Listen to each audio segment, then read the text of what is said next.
올해도 어김없이 성탄절이 다가왔습니다. 해마다 다가오는 성탄절이지만은 그 느낌과 감동은 해마다 지금 다릅니다.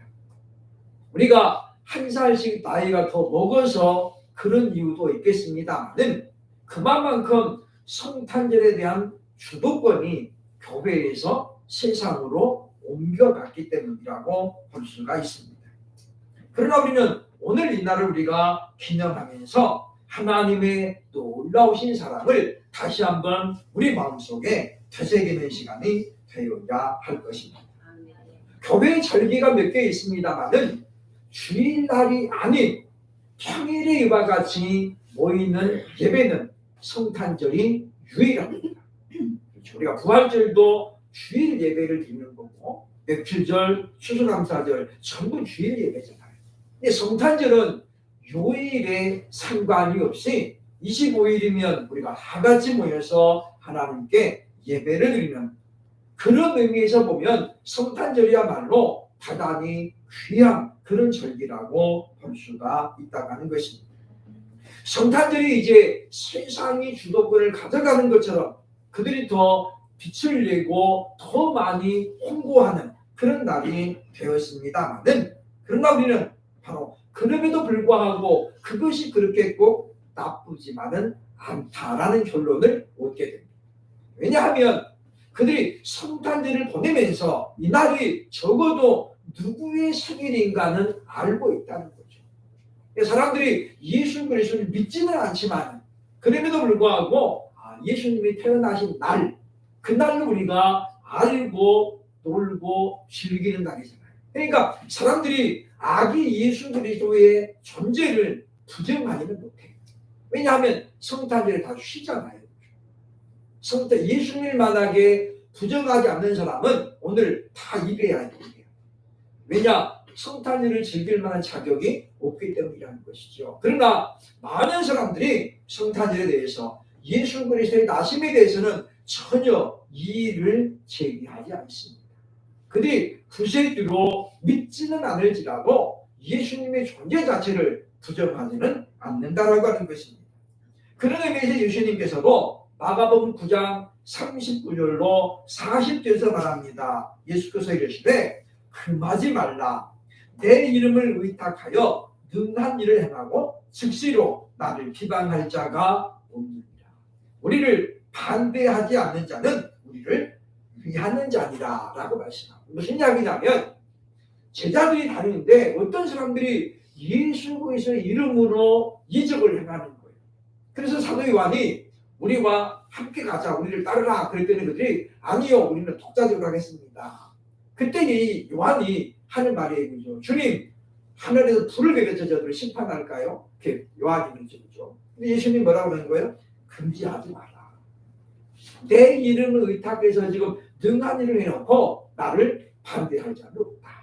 그러니까 우리가 성탄절을 크리스마스로 즐기는 사람들일지라도 예수 그리스도라는 그 존재를 부정하지 않는 한 내버두라고 주님 우리에게 말씀하고 있다고 하는 것입니다. 그러나 우리는 성탄절에 대한 주도권을 다시 교회가 회복해야 되는 그런 중대한 시점에 와 있는 것은 틀림이 없습니다. 그러므로 오늘 우리는 이 시간을 통해서 우리가 마음에 새기고 기억해야 될 임마누엘의 의미는 과연 무엇인지를 다시 한번 생각하기를 원합니다. 임마누엘, 하나님이 우리와 함께 계시다라는 뜻이죠. 과연 이 의미는 과연 어떤 뜻이 있을까요? 첫째로 보면 21절에 보면 이 말씀은 구원자가 친히 사람으로 오셨다라는 의미를 가지고 있습니다. 하나님께서 독생자 예수님을 사람으로 이 땅에 보내신 이유는 바로 사람을 구원하시기 위해서이다라고 하는 것입니다. 그래서 오늘 본문 21절에 보면 아들을 낳으리니 이름을 예수라 하라. 이는 그가 자기 백성을 그들의 죄에서 구원할 자이심이라고 말씀하고 있다고 하는 것입니다. 그러므로 오늘 본문은 말씀합니다. 자기 백성을. 예수님이 오신 이유는 뭐냐면 자기 백성을 구원하고 오신 거예요. 이 말은 무슨 말입니까? 모든 인류가 구원의 대상은 아니라고 하는 거예요. 만약의 경우에 보면 모든 인류가 대상이라면은 굳이 자기 백성이란 말을 쓸 필요가 없죠. 그렇죠? 이는 그가 모든 인류를 이렇게 해야 되겠죠. 그렇죠? 그런데 자기 백성. 나아가서 요한복음 8장에 가면 아버지의 뜻은 아버지께서 아들에게 주신 자를 하나도 잃어버리지 않는 것이라 라고 말씀하잖아요.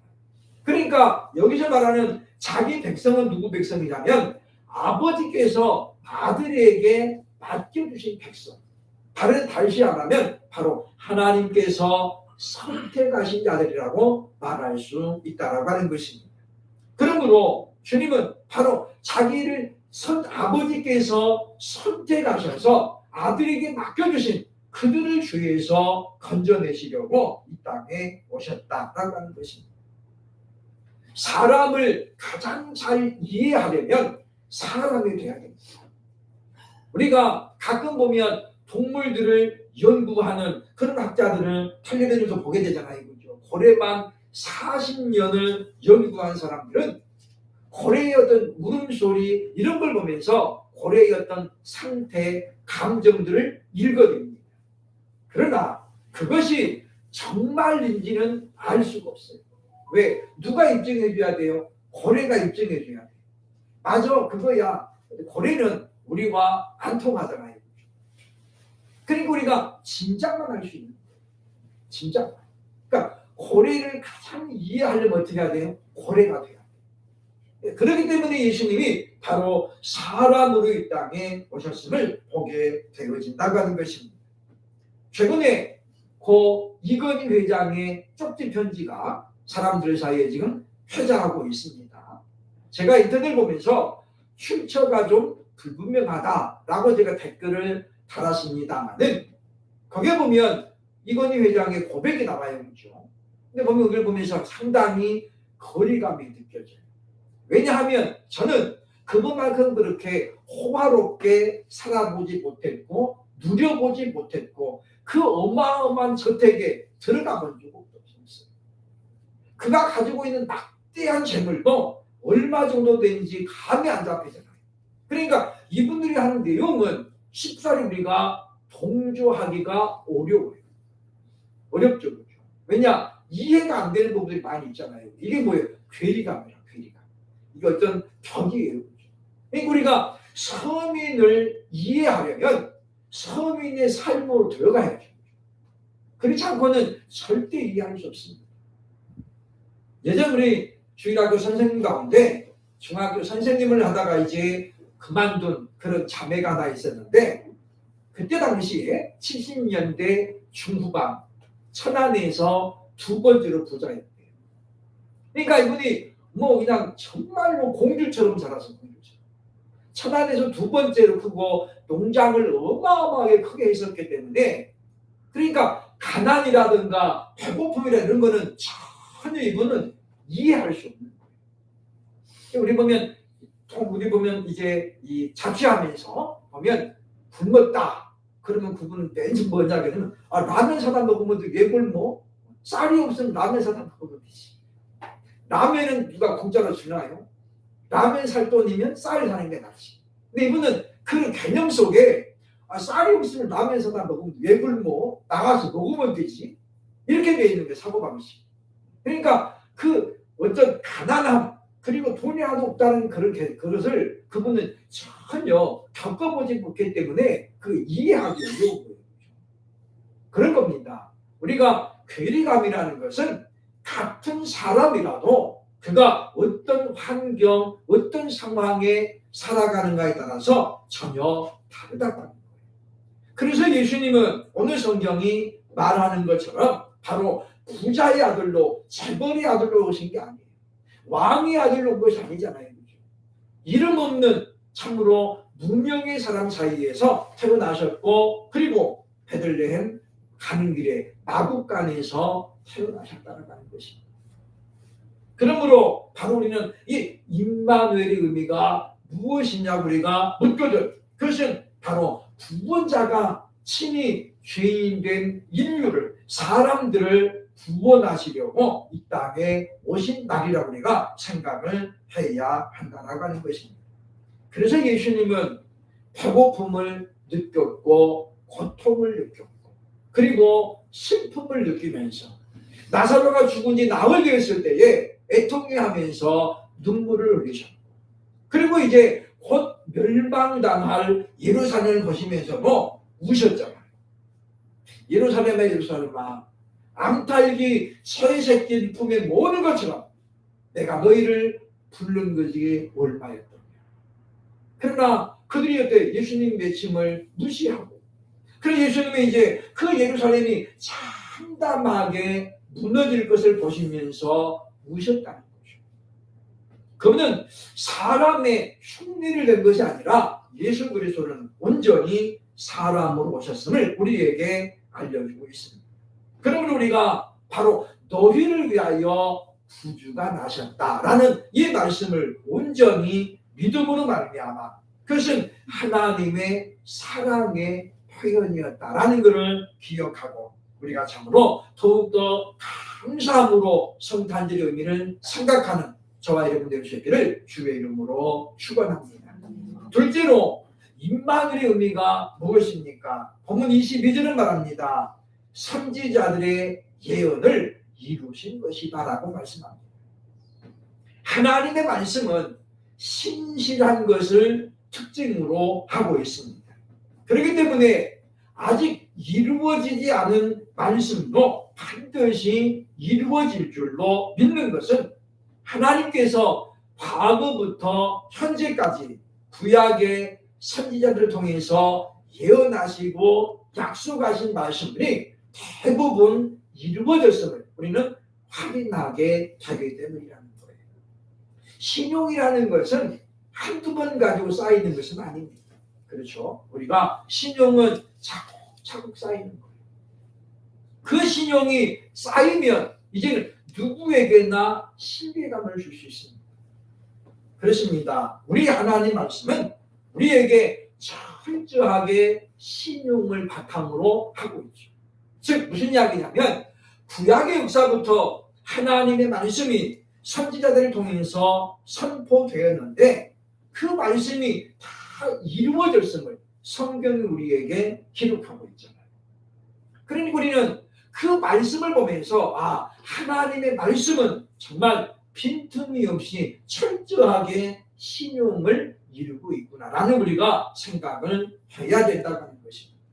그러니까 하나님 말씀은 맞을 때도 있고 틀릴 때도 있고 맞는 것도 있고 안 맞는 것도 있는 것이 아니라 하나님 말씀은 정확하게 1.1획도 틀림이 없는 그런 말씀이라고 성경 우리에게 소개하고 있다고 하는 것입니다. 최초로 창세기 3장 15절에서 바로 원복음이라고 선포되었죠.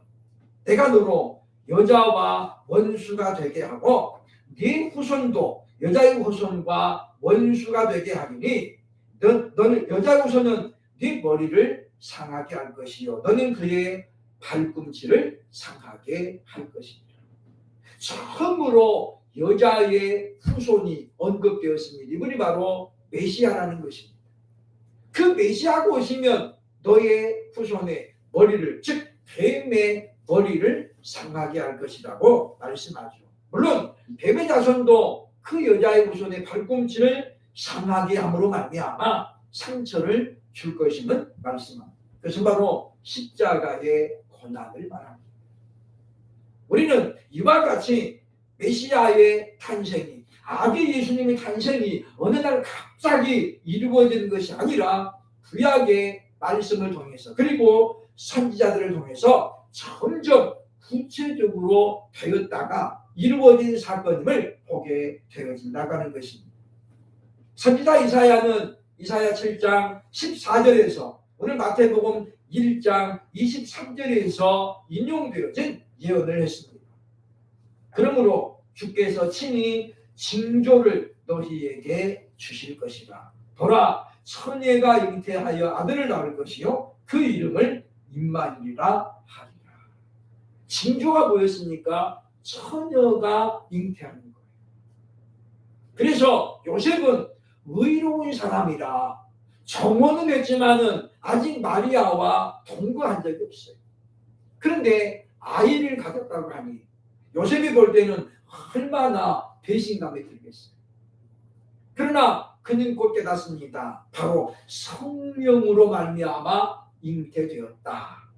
그것이 무슨 이야기인지는 요셉이 알아서 배물었을까요? 전혀 몰랐어요. 왜냐? 이런 역사가 인류 역사에 단 한 번도 없었잖아요.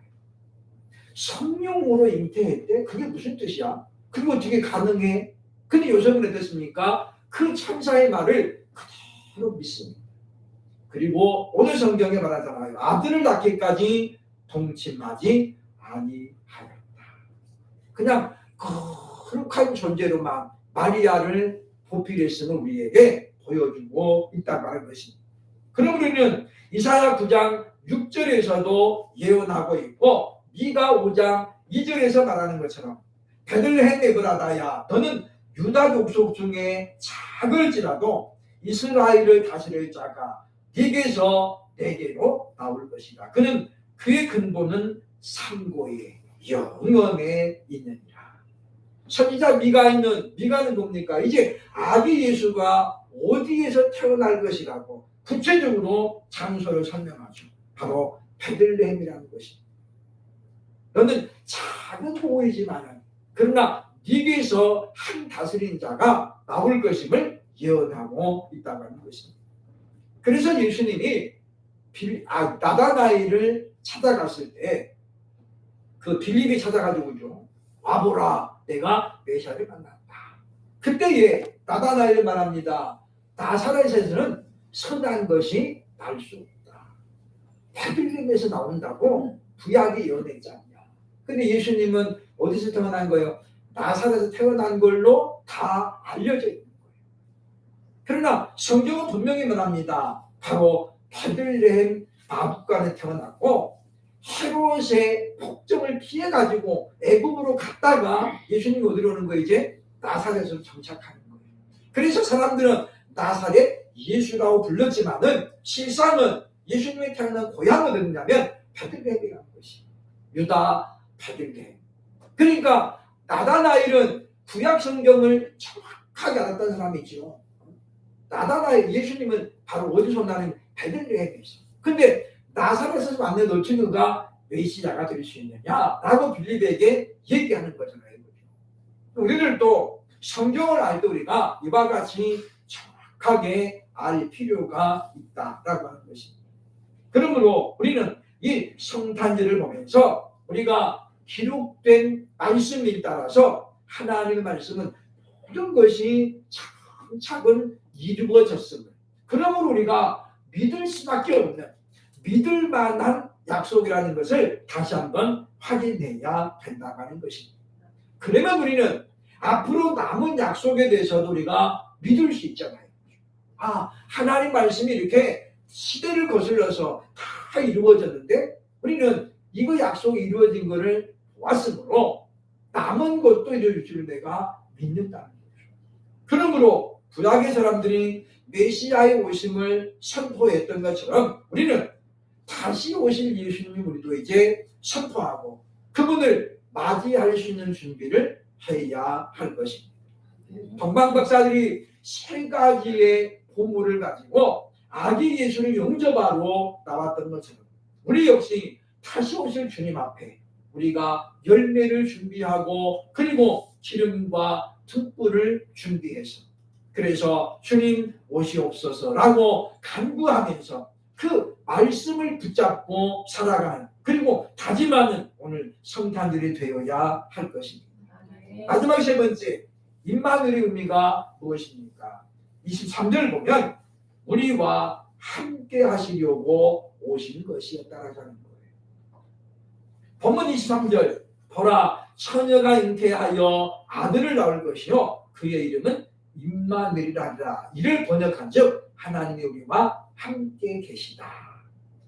임마누엘, 이 단어를 묵상하면서 하나님의 엄청난 그 사랑, 하나님의 사랑이 느껴졌어요. 하나님이 얼마나 우리를 사랑하셨으면 친히 독생자 예수님 보내가지고 우리와 함께 거하게 된다 그 말이죠. 배를 타고 가다가 풍랑을 만나가지고 배가 가라앉을 뻔한 뒤집어질 뻔한 그런 고난도 친히 담당하셨고 또 배고픔의 현장에도 그분은 함께 있었으며 십자가의 그 온갖 고난과 조롱과 모독을 당하면서도 주님은 그 자리에 있었습니다. 우리와 함께 한다는 게 뭐냐면 그냥 마냥 우리 곁에 있다는 건 아니에요. 예수님은 우리의 고난과 슬픔과 역경에 동참해 주셨잖아요. 그분은 때로는 우리를 독수리가 우리를 안고 가는 것처럼 때로는 우리를 안고 가셨고 그래서 우리가 내 가장 힘든 시간에 발자국이 하나밖에 없었던 것은 내가 너를 안고 지나갔기 때문이다.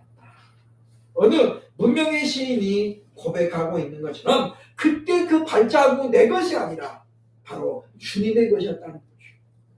내가 너무 힘들고 너무 고통스러우니까 주님이 나를 안고 그리고 가셨다는 거예요. 근데 많은 사람이 생각합니다. 그때 내가 정말 힘들었을 때 주님 어디 있었습니까? 우리가 생각하죠. 주님 말합니다. 그때 내가 너를 안고 건너간다.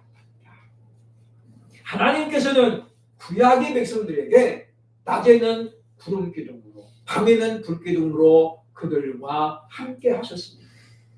그럼에도 불구하고 40년 동안 하나님을 경험에도 불구하고 그들은 어때요? 하나님에 대해서 더 원망하고 불평했어요.